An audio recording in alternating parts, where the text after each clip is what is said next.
You gotta love the trade deadline. We are getting more deals done today. And another big deal that's going to impact fantasy football is Chase Claypool being traded to the Chicago Bears. And I just saw that was for a second round pick. Let me know your thoughts in the comments below of this trade.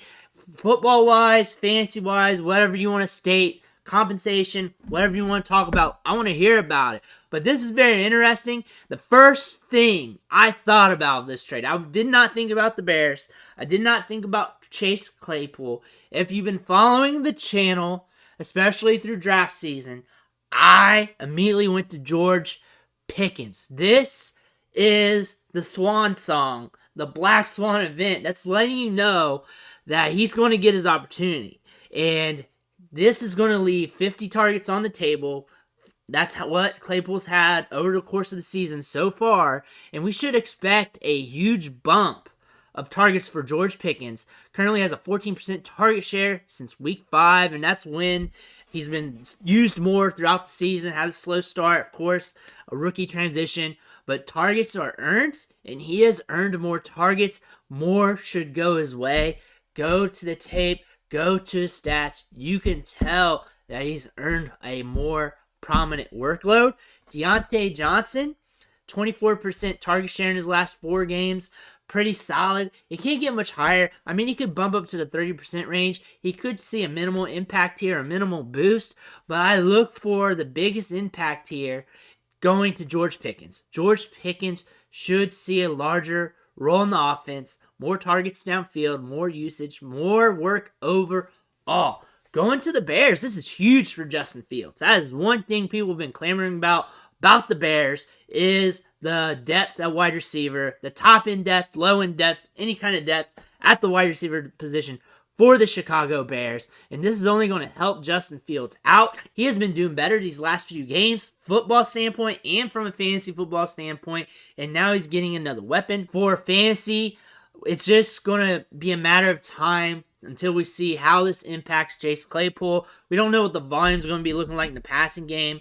It could be much of the same or a little bit of a volume boost since there's more talent in the passing game. But right now, it's a wait-and-see thing. I wouldn't be jumping off the bit to get him right now, but I could understand speculation going forward. Darnell Mooney's been a big contributor in the offense as well from a target share and workload standpoint. He had a big game here recently. So I look for him to still be a factor in the offense. These are 2 guys that can stretch the field. Stretching the field is a great thing for a guy like Fields because Fields can get it done on the ground when he wants to run, and they have to account for 2 good wide receivers who make plays downfield. So this is a good talent profile at the wide receiver position. And over the long term, you could see them add more because college football is loaded with good wide receivers right now. And they're going to bring more in throughout the drafts going forward because through attrition through these drafts, everybody's going to get some of these wide receivers that are coming out. So Bears should land a few of those over the next couple years. But Chase Claypool going down here, you just want to wait and see. But the volume in the passing game for Chicago has really been hurting us so far. So it could be some volatility. Look for him to have some transition time. But I'm really on the George Pickens over here in Pittsburgh. That is my big winner from this deal.